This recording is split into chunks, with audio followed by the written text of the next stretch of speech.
The Footprints Conversations series feature discussions and insights from accomplished workplace and marketplace leaders and their experiences on key leadership principles. As believers, we are supposed to practice these biblical leadership principles in our workplace and marketplace to help us fulfill our calling.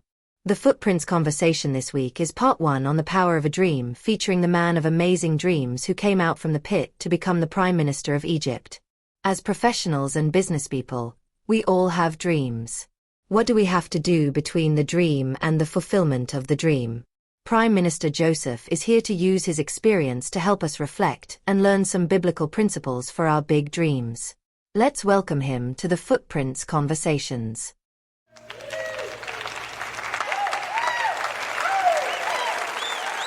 Great to be here to share my story and experience. It's always a humbling moment because it brings to memory how the Lord worked in my life. Prime Minister, I like your coat of many colors. Looks very good on you. Thanks. I appreciate that. Your experience from the pit to the palace has inspired generations, and we are grateful that you have made yourself available for the next 3 weeks to help us learn from your experience. Yes, because it is important for your audience to know that the most critical aspect of a dream is what you do between the dream and its fulfillment. I call it the preparation period. My preparation period took about 13 years, and I would like to share with your audience the basic pillars of preparation, including 1. The pit, 2. The purity, 3. The prison, and 4. The promotion and the palace. Perfect. Let's kickstart then. What is a dream? You know, there are several definitions of a dream. I am going to give you the definition from my experience. A dream is a divine seed that carries with it a future reality that has been spiritually ordained. It is like a live screen view of future events orchestrated by your God as part of your destiny. In a dream, you get the spiritual glimpse of your calling and the Lord's purpose for your life. It is important to have a dream in life. So, you had dreams when you were just 17 years. What were your dreams and what happened afterwards? The first dream I had was about sheaves of grain. My sheaf rose, stood upright while the sheaves of my brothers gathered around and bowed to mine. The second dream was about the sun, moon, and 11 stars all bowing to me. Did you understand what those dreams meant at that age? And were you surprised at the reactions from your brothers and parents when you told them about the dreams? I was a teenager then, so I never fully understood what they meant. Being immature, I did not use wisdom, humility, and prudence, so my brothers interpreted it as being arrogant, proud, and pampered. My dad's reaction was different.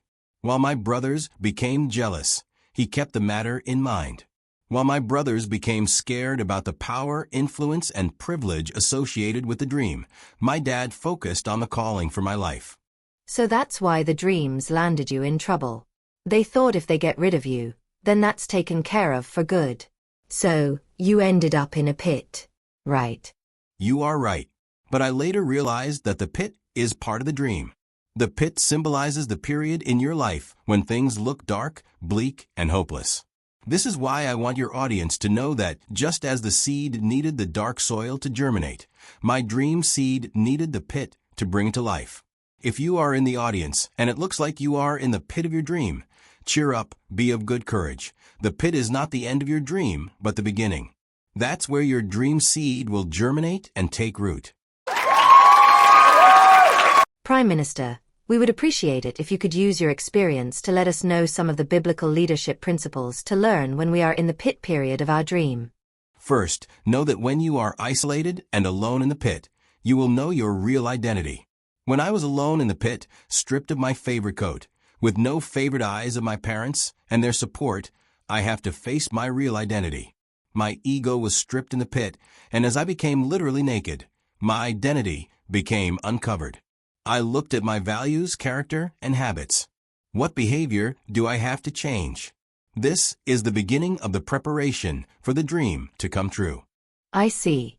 This could be a very painful exercise as we must literally strip ourselves naked and identify where we have character flaws that could ruin the dream. Right? Yes.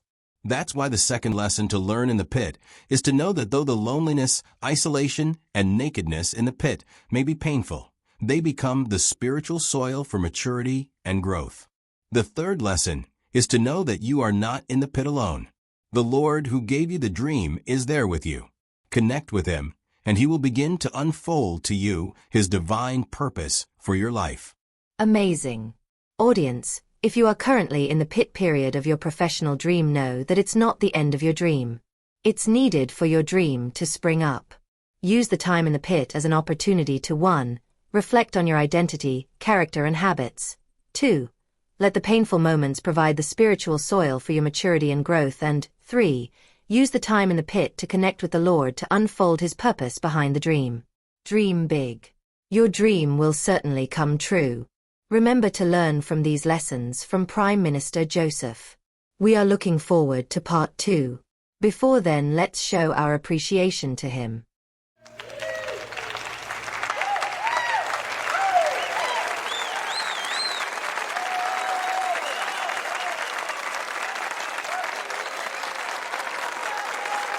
If this Footprints conversation has been a blessing to you, pass it on to be a blessing to others.